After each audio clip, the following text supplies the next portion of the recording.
2 বছর পর বেস্ট ফ্রেন্ডের বোনের পাশে বর বেশে নিজের স্বামীকে দেখে কিছুক্ষণের জন্য স্থির হয়ে যায় গুঞ্জন।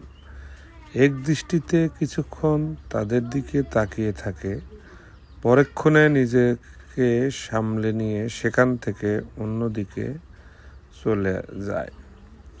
এটাই হয়তো তার ভাগ্যের লিখন ছিল। সে দুর্বল হবে না, নিজেকে শক্ত রাখার আপ্রাণ চেষ্টা করছে গুঞ্জন। কিন্তু ভিতরে ভিতরে সে ভেঙে পড়ছে। কালো হওয়া কি এটা সমাজের অপরাধ, নাকি কালো হয়ে জন্ম নেওয়াটাই তার সবচেয়ে বড় ভুল? ভাবতেই গুঞ্জনের 2 চোখ ভিজে ওঠে। গুঞ্জন একটি নিরিবিলি জায়গায় গিয়ে বসে, আকাশের দিকে তাকিয়ে নির্বিকারে ভঙ্গিতে চুপচাপ বসে থাকে। যেন নীরবতা সে তার প্রভুর সঙ্গে কথোপকথন করছে। বুক ভরা সব কষ্ট তার কাছেই উজাড় করে দিচ্ছে।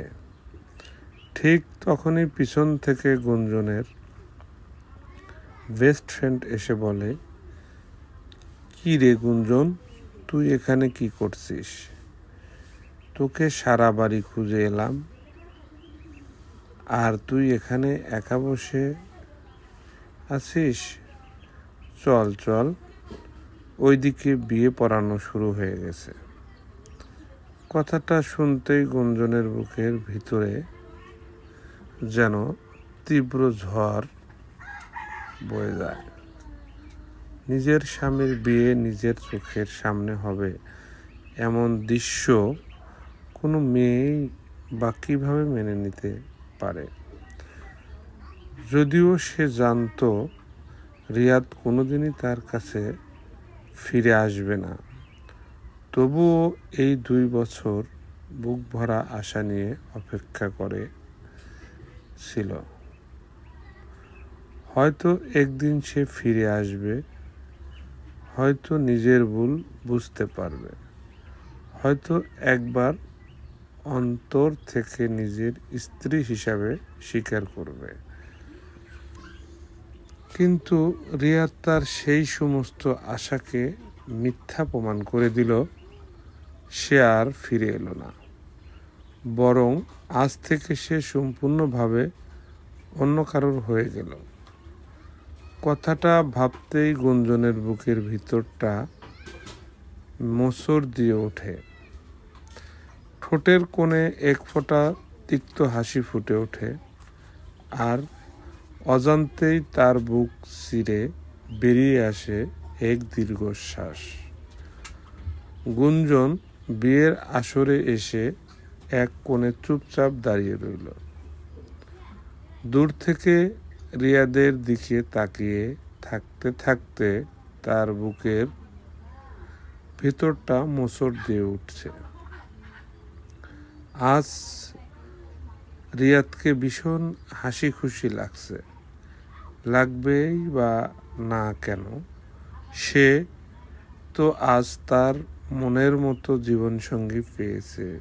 সুন্দরী, সুশ্রী, স্মার্ট, ঠিক যেমনটা সে চেয়েছিল।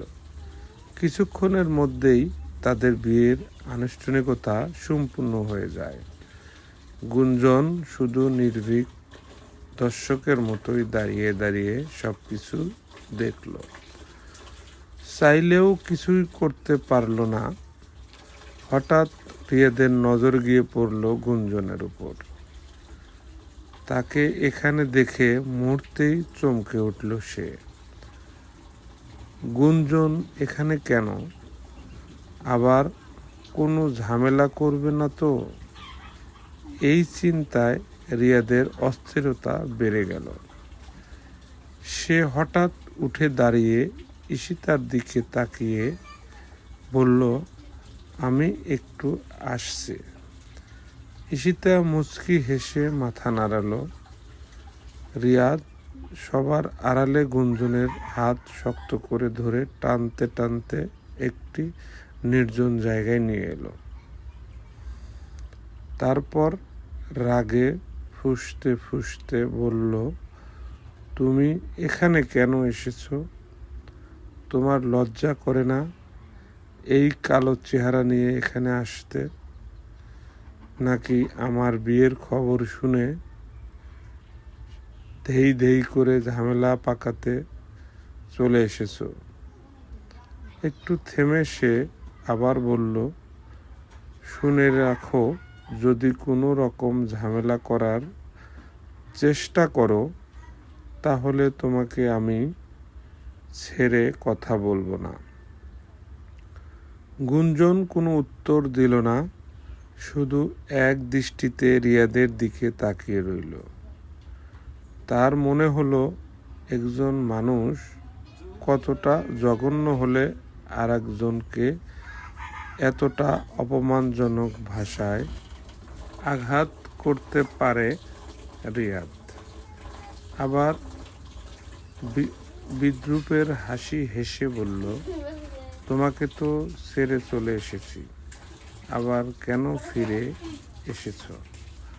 তোমার কুফা কাটিয়ে যখন একটা সুখের মুখ দেখতে শুরু করেছি তখনই তুমি কালো ছায়ার মতো এসে হাজির হলে। নাকি আমি একটা সুন্দরী মেয়েকে বিয়ে করেছি সেটা তোমার সহ্য হচ্ছে না, তাই এই কালো কুৎসিত মুখটা দেখতে চলে এসেছো? এতক্ষণ গুঞ্জন সব অপমান নীরবে সহ্য করেছিল, কিন্তু এবার যেন তার ধৈর্যের বাঁধ ভেঙে গেল। রাগে তার সারা শরীর কাঁপতে লাগলো। দাঁতে দাঁতে চিপে সে জ্বলন্ত দৃষ্টিতে রিয়াদের দিকে তাকিয়ে বলল, শেষ? নাকি অপমানের ঝুলিতে এখনো কিছু বাকি আছে? রিয়াদ মুহূর্তের জন্য থমকে গেল। গুঞ্জন তাচ্ছিল্যের হাসি হেসে আবার বলল, এতক্ষণ চুপ ছিলাম বলে ভেবো না, তোমার বলা প্রতিটি কথাই আমি মেনে নিয়েছি। চুপ ছিলাম শুধু এই ভেবে, আজ তোমার বিয়ের দিন, তোমার আনন্দের দিনে কোনো অশান্তি সৃষ্টি করতে চাইনি। কিন্তু তার মানে এই নয় যে তুমি আমাকে যা খুশি তাই বলবে আর আমি মাথা নিচু করে সব সহ্য করব। এক পা এগিয়ে গিয়ে দৃষ্টিকণ্ঠে বলল, বারবার আমার গায়ের রং নিয়ে কথা বলছো। বলো তো, মানুষ কি তার গায়ের রং নিজেই বেছে নিয়ে পৃথিবীতে আসে? নাকি আল্লাহর সৃষ্টি নিয়ে অপমান করাটাকেই তুমি নিজের শিক্ষার পরিচয় মনে করো? গুঞ্জন আবার বলল, তুমি আমাকে ছেড়ে চলে গেছো, এতে আমার কষ্ট হয়েছে ঠিক, কিন্তু আজ বুঝতে পারছি আমি চলে গিয়ে আমার কোনো ক্ষতি করেনি, বরং আল্লাহ আমাকে এমন একজন মানুষের হাত থেকে বাঁচিয়েছেন যে মানুষের চরিত্র নয়, শুধু বাহ্যিক সৌন্দর্য দেখতে জানে। সে গভীর নিঃশ্বাস নিয়ে শান্ত গলায় বলল, আর একটা কথা ভালো করে শুনে রাখো, আমি এখানে তোমার বিয়ে ভাঙতে আসিনি, তোমাকে ফিরে পেতেও আসিনি, আর আমি জানতামও না তুমি বিয়ে করছো। আমি শুধু আজ এখানে এসেছি আমার বান্ধবীর জন্য। রিয়াদ কিছু বলতে গিয়েও থেমে গেল। গুঞ্জন এবার চোখের কোণে জমে থাকা জলটুকু শক্ত হয়ে আটকে রেখে বলল, তুমি বারবার আমাকে কালো কুৎসিত বলছো, অথচ জানো মানুষের আসল সৌন্দর্য গায়ের রঙে নয়, চরিত্রে থাকে। তুমি হয়তো ভীষণ সুন্দর, কিন্তু তোমার কথাগুলো তোমাকে পৃথিবীর সবচেয়ে কুৎসিত মানুষ বানিয়ে দিয়েছে। কয়েক সেকেন্ড নীরব থেকে সে শেষবারের মতো বলল, ভয় পেও না। তোমার সংসার ভাঙার মতো এতটা সস্তা আমি নই। তোমাকে হারানোর কষ্ট একদিন ছিল, কিন্তু আজ তোমাকে দেখে শুধু একটা কথাই মনে হচ্ছে যে মানুষ আমাকে আমার গায়ের রং দিয়ে বিচার করেছে। তাকে হারিয়ে আমি কিছুই হারাইনি। কথাগুলো বলেই গুঞ্জন মাথা উঁচু করে সেখান থেকে চলে যায়।